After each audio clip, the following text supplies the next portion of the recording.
Hello दोस्तों, आप सभी को गुलाब जामुन जैसी मीठी मीठी नमस्कार। और उसी के साथ आप लोगों का स्वागत है मार्केट के पैचअप ब्रेकअप शो में।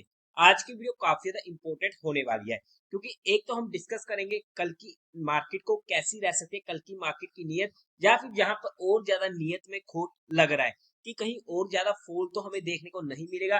क्योंकि कुछ सिचुएशंस आज के दिन हमें देखने को मिली है, जैसे कि ईरान इजराइल के बारे में, या फिर हम कहें रेट कट्स के बारे में। यहाँ पर हमें दोनों की साइड से एक नेगेटिव इम्पैक्ट देखने को मिला है। उसी के साथ साथ इनफी के हमें रिजल्ट्स देखने को मिले, जहां पर फिर उसके बाद हमें इसके एडीआर में ऑलमोस्ट ऑलमोस्ट 7% के ऊपर का फॉल देखने को मिला है। तो ऐसे में इनफी के इंपॉर्टेंट टेक्निकल लेवल्स को भी स्टडी आउट करने की कोशिश करेंगे। और एक इंपॉर्टेंट अपडेट यहाँ पर रामदेव अग्रवाल सर, जो मोतीलाल ओसवाल के चेयरमैन होने वाले हैं, उनके रिलेटेड होने वाला है। तो उन सभी पॉइंट्स को हम कवर आउट करने की कोशिश करेंगे। अभी से इस वीडियो को लाइक और चैनल को सब्सक्राइब कर दीजिएगा। अगर हम सबसे पहले बात करते हैं एफआईआई और डीआई डाटा की, तो आज के दिन डीआईआईज ने 2285 करोड़ की बाइंग करी है, और वहीं पर एफआईआईज ने 4260 करोड़ की सेलिंग करी है। नेट में सेलिंग का फिगर एक मेजर फिगर होने वाला है, जो हमारे लिए और मार्केट के लिए नेगेटिव हो जाता है। अब अगर हम बात करते हैं हमारी मार्केट के रिलेटेड, तो सबसे पहले अगर हम बात कर लेते हैं इन्फी की। देखो, रिजल्ट जैसे मर्जी आए फर्क नहीं पड़ता है, क्योंकि सबसे इंपॉर्टेंट होता है कि मार्केट उस रिजल्ट को किस तरीके से इंपैक्ट करती है। बट हमारे लिए इंपॉर्टेंट आ जाते हैं लेवल्स। देखो, अगर हम लॉन्ग टर्म परस्पेक्टिव जाते हैं तो वहां पर कंपनी के फंडामेंटल हमारे लिए सामने इंपॉर्टेंट हो जाते हैं। और फंडामेंटली तो देखो, कंपनी का अच्छा खासा ब्रांड नेम है, तो वहां पर तो हमें दिक्कत देखने को नहीं मिलती है। लेकिन अगर हम बात करते हैं टेक्निकली या फिर हम ट्रेडिंग परस्पेक्टिव, तो वहां पर हमारे लिए इंपॉर्टेंट टेक्निकल्स ही होते हैं। तो ऐसे में अगर हम टेक्निकली बात करते हैं, तो सिंपल सी बात है, अगर हमारी एंट्री कहीं पर भी हुई थी, तो हमारा एग्जिट हो चुका था इस लेवल पर, जब इसने 50 की मूविंग एवरेज को तोड़ा था। और ये लेवल था 1630-40 के पास का। मतलब कि जैसे ही ये लेवल टूटता है, हमारा वहां पर ऑटोमेटिकली एग्जिट हो चुका था टेक्निकली। और अगर हमने जहां पर भी चलो एग्जिट नहीं किया किसी भी तरीके से, तो हमारे लिए जो फाइनल लेवल था वो था इसकी 200 की मूविंग एवरेज, जो 1517 पर थी, जहां पर हमारा ऑलरेडी एग्जिट हो चुका था। ये थे हमारे दो इंपॉर्टेंट लेवल्स इस स्टॉक में, जहां पर हम प्योरली टेक्निकल बेसिस पर एग्जिट कर सकते थे। अब हमारे लिए जो फाइनल मेजर स्पॉट होने वाली है डू और डाई लेवल की, वो होने वाली है 1350 की। अब 1350 के पास अगर ये हमें स्टॉक देखने को मिलता है, तो एक वैल्यू जो पॉइंट हो सकता है, जहां पर हमारे नोटिस में ये स्टॉक रह सकता है, लॉन्ग टर्म परस्पेक्टिव भी और शॉर्ट टर्म परस्पेक्टिव भी। या फिर अगर हम स्ट्रेंथ की बात करते हैं, देखो प्रॉपरली स्ट्रेंथ तो हमें देखने को मिलेगी जब ये स्टॉक क्रॉस करेगा 1550 का लेवल, और इस लेवल के ऊपर तो हमें कंफर्मेशन मिल जाएगी। और अगर हम इन एंटीसिपेशन बात करते हैं, तो 1520 का लेवल हो जाएगा, जहां पर अगर इस लेवल को क्रॉस करता है, तो वहां पर हमें 1550 तक के लेवल देखने को मिल सकते हैं। ये कुछ इंपॉर्टेंट टेक्निकल पॉइंट्स है। बट अगर हम बात करते हैं कि हम तो लॉन्ग टर्म वाले हैं, तो वहां पर तो देखो, अगर हमारे पास डिप्स आती हैं और अच्छे खासे स्टॉक्स होते हैं, तो वहां पर तो हमें उन डिप्स में उन स्टॉक्स को ऐड करते हैं। यही हमारा होता है कि लॉन्ग टर्म पोर्टफोलियो का मतलब। और वहां पर ऐसी डिप्स में धीरे धीरे करके उन स्टॉक्स को थोड़ा थोड़ा करके ऐड किया जाता है। अपने ओवरऑल पोर्टफोलियो का मैक्सिमम टू मैक्सिमम किसी भी स्टॉक में 10% से ज्यादा का हिस्सा नहीं होना चाहिए। इस पॉइंट को भी हमें ध्यान में रखना चाहिए। तो आई होप कि हमने टेक्निकल पॉइंट्स पर इस स्टॉक को अच्छे से स्टडी कर लिया है। बट अगर मैं लॉन्ग टर्म में बात करता हूँ, तो मैं सिर्फ और सिर्फ म्यूचुअल फंड्स को प्रेफर करता हूँ। और अगर आप लोग चाहते हो कि being a mutual fund distributor हम आपका पैसा मैनेज करने में आपकी हेल्प करें, चाहे वो SIP हो, STP हो, SWP हो, बूस्टर STP हो, या लमसम अमाउंट हो, तो आपको डिस्क्रिप्शन में मेरा नंबर मिल जाएगा, आप मुझसे कांटेक्ट कर सकते हैं। आपकी क्वारी को जल्दी से जल्दी सोल्व कर दिया जाएगा। अब अगर हम बात करते हैं हमारी मार्केट की, तो ना यहाँ पर कुछ इंपॉर्टेंट पॉइंट्स क्या है, आज की मार्केट कैसी थी उसे हम स्टडी करने की कोशिश करते हैं, बट कुछ इंपॉर्टेंट पॉइंट्स को समझते हैं। देखो, यहाँ पर दो चीजें इंपॉर्टेंट होने वाली है, वो कौन सी?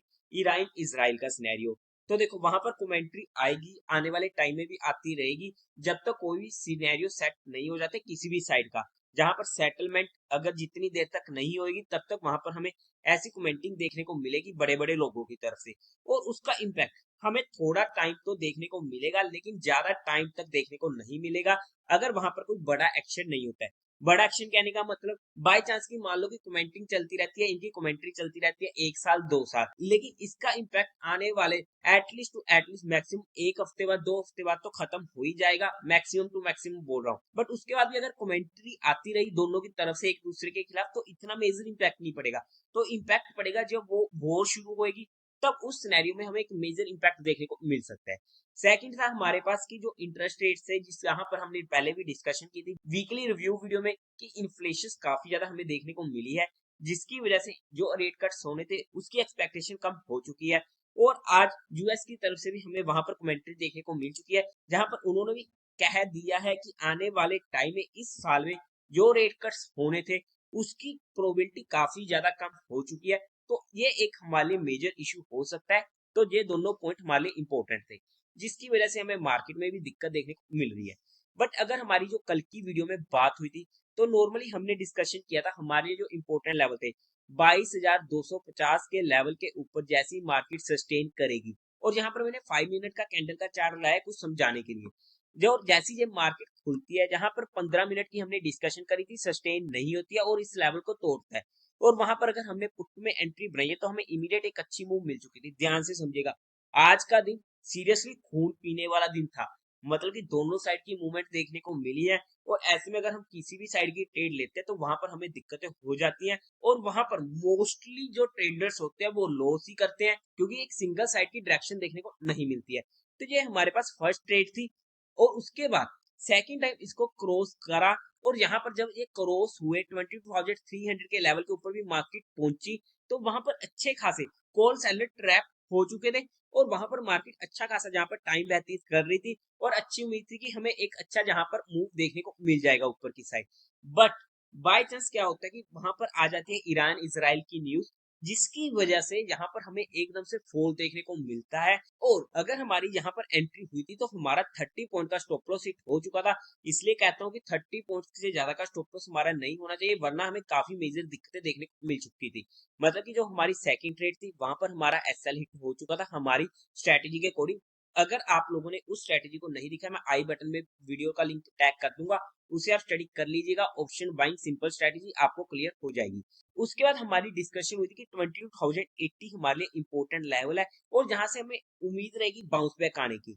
अब जैसे ही ये लेवल आता है और वहां पर हमें एकदम से मूव देखने को मिलती है, और एक अच्छा मूव 150 पॉइंट्स के करीब का देखने को मिल चुका था।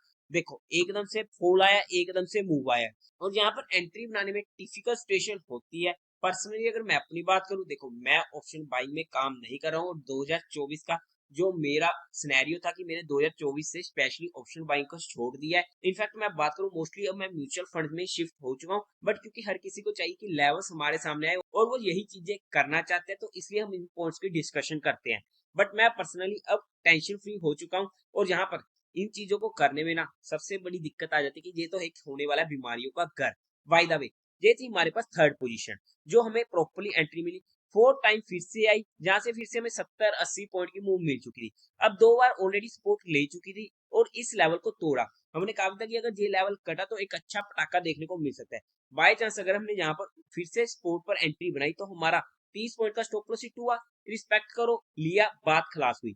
और उसके बाद फिर से जहां पर हमें पुट में एंट्री बनती है और हमें इमीडिएट फिर से ट्रेड देखने को मिलती है। ज्यादा से ज्यादा हमें आज के दिन 6 ट्रेड्स देखने को मिली है। अगर हमने यहाँ पर थोड़ी सी गलती करी है, और उस 6 में से हमारा 2 में स्टॉप लॉस हिट हुआ 30 पॉइंट का, कोई दिक्कत नहीं है। बट जब प्रॉफिट हुआ तो अच्छे अच्छे पॉइंट्स का देखने को मिला। अब मैं ये नहीं कह रहा कि हमें सभी पॉइंट्स कवर आउट होंगे। ऑब्वियसली अगर हमने वहां पर 50-100 पॉइंट भी कवर कर ली तो एक अच्छा मूव हमें पकड़ लिया था और हमारा काम हो चुका था। तो यहाँ पर इस चीज को समझाने का मोटो क्या था? इसका मोटो ये था कि हमें प्रॉपरली हमारे स्टॉप लॉस की रिस्पेक्ट करनी पड़ेगी। अगर हम हमारे लेवल्स के अकॉर्डिंग काम करें, वेट एंड वॉच करना पड़ेगा, और जब भी मौका मिलेगा तब हम वहां पर प्रॉपरली काम कर सकते हैं। और स्टॉप लॉस की भी रिस्पेक्ट करो, और टारगेट अगर हमें मिल रहा है तो हमें अच्छा खासा वहां पर प्रॉफिट भी बुक कर लेना चाहिए, वरना हमें बाद में दिक्कतें हो सकती है। बाय द वे, अब अगर हम कल के दिन मार्केट की बात करते हैं, तो अगर हम फिर से लेवल बेसिस पर बात करते हैं, तो हमारे लिए मेजर मेजर रेजिस्टेंस रहेगा 22,300 का। और सिंपली हमारे लिए जो इमीडिएट रेजिस्टेंस रहेगा वो रहेगा 22,110 का, जहां पर 50 की मूविंग एवरेज होने वाली है। और ये लेवल एक बार हमारे लिए एक बार इंपॉर्टेंट रेजिस्टेंस का काम करेगा। अगर इसके ऊपर जाता है और वहां पर सस्टेन करती है मार्केट, तो वहां पर हमें ऊपर की साइड 100 पॉइंट तक की मूव देखने को मिल सकती है। अगर हम नीचे की साइड बात करते हैं, देखो अगर गैप डाउन ही ओपन हो जाता है तब तो हम वहां पर कुछ भी नहीं कर सकते हैं। बट अगर गैप डाउन नहीं ओपन होता और वहां पर इस लेवल को नीचे की साइड कटता है, तो वहां पर हमें नीचे की साइड मूव देखने को मिल सकती है। और हमारे लिए जो मेजर मेजर सपोर्ट रहेगी 21,700 की रहने वाली, जहां पर recently ultra short term period में मार्केट ने बॉटम बनाया था और वहां से हमें मूव देखने को मिली थी। तो ये हमारे लिए इंपॉर्टेंट लेवल्स होने वाले हैं।